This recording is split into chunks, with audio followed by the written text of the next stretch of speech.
So yun yung salarin, kaya naman pala walang tigil yung drain ng tubig niya. So pagpasok ng tubig galing sa gripo, diretso bumabagsak sa drain niya doon. So meron naman pala mga nakabarang tela.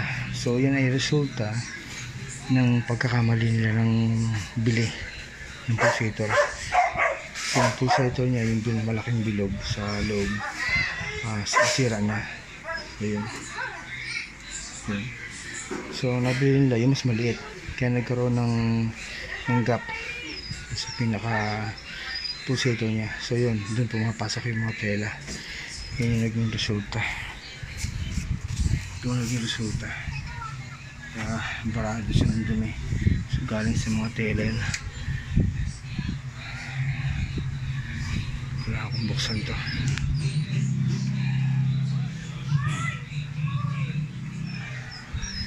So ito, hindi ito nagawa ng ibang technician. So may gumawa nito before, and then hindi pa natatapos yung laban nila. Ayan, bumalik na ulit yung problem. Yung pala, malala pala. So hindi na kanayang magawa ng isang technician, kaya ako na contact nila.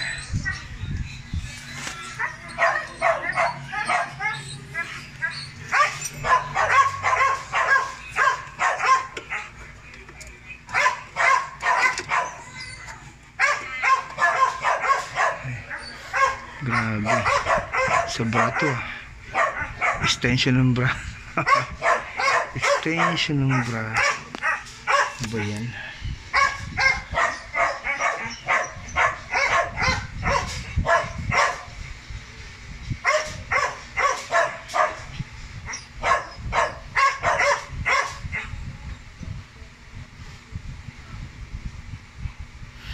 Extension ng bra. Grabe. Then meron pa akong mga nakuha kanina na parang mga tela.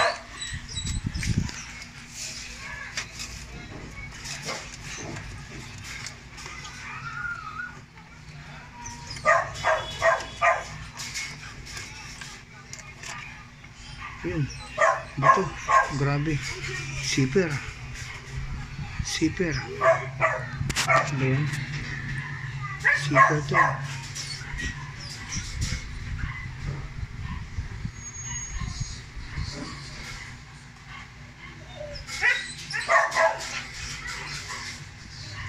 Grabe, zipper.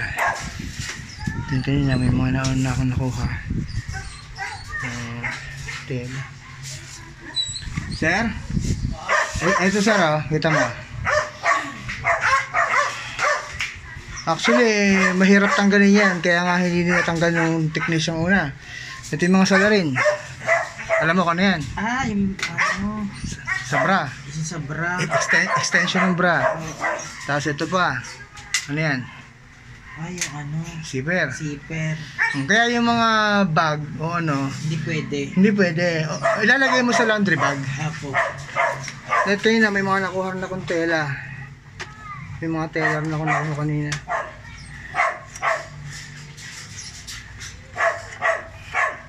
Pero kita mo, parang simpleng-simple, pero hindi nagawa ng ibang technician, di ba?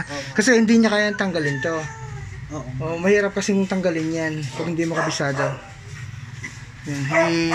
I-flash out ko siya. Sige, yun natin.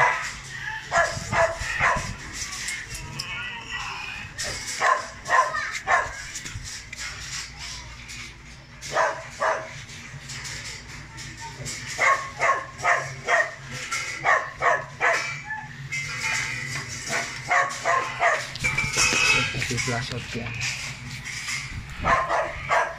Meron pa sa loob.